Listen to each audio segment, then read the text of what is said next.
thay bánh bánh nhất trong cái mang cái lái cồn rồi là có hay cái chân co cái chân co cho phu tiếp bà hay ở đây là sai những nước bánh trâu mốc phân bánh mà vô bà lên mà lắc tay nhìn hai bên đi tu việc cái này nhưng mà tu lo ក្តៅព័ត៌មានទៅតែទទួលបានព្រះសង្ឃប្រជាពលរដ្ឋកងកម្លាំងរបស់កម្ពុជារងរបួសបង្កឡើងដោយកងទ័ពថៃនៅពេលដែលចូលមករាយបន្លាលួសនៅលើទឹកដីកម្ពុជាហើយត្រូវបានពលរដ្ឋហាមឃាត់គួរឲ្យដឹងថានៅពេលរសៀលថ្ងៃទី17ខែកញ្ញាឆ្នាំ2025នេះកងទ័ពថៃបានបន្តបំពេញដែនអធិបតេយ្យរបស់កម្ពុជា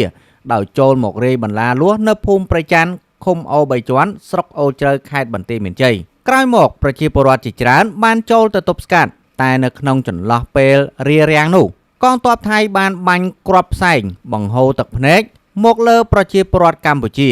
បើយោងទៅតាមតួលេខពីអាជ្ញាធរខេត្តបន្ទាយមានជ័យ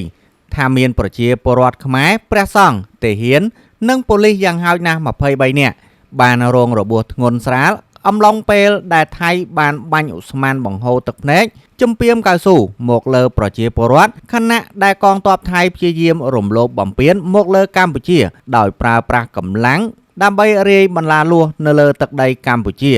និងយកទ្រព្យសម្បត្តិដែលប្រជាពលរដ្ឋខ្មែររស់នៅនិងអាស្រ័យផលតាំងតែពីយូរលង់ណាស់មកហើយនេះបើតាមការបញ្ជាក់ពីលោកណេតសាវឿនរដ្ឋមន្ត្រីក្រសួងព័ត៌មានដូច្នេះកម្ពុជាត្រូវតែចាត់វិធានការជាបន្ទាន់ដើម្បីប្តឹងទៅកាន់អន្តរជាតិជុំវិញការបន្តចូលមកបំពានដែនអធិបតេយ្យរបស់កម្ពុជាពីសំណាក់កងទ័ពថៃ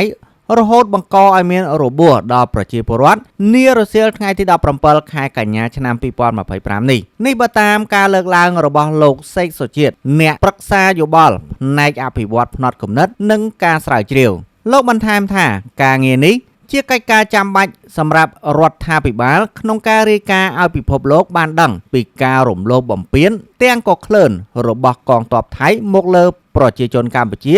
និងប្រទេសកម្ពុជាផងដែរនោះបាទបងប្អូននេះគឺជាព័ត៌មានថ្មីដែលខ្ញុំទើបតែទទួលបានអញ្ចឹងប្រសិនបើមានព័ត៌មានអ្វីប្លែកជាងនេះតទៅទៀតខ្ញុំនឹងអាប់ដេតជូនបងប្អូនបន្តទៀតតើបងប្អូនយល់យ៉ាងណាដែរចំពោះរឿងរ៉ាវមួយនេះ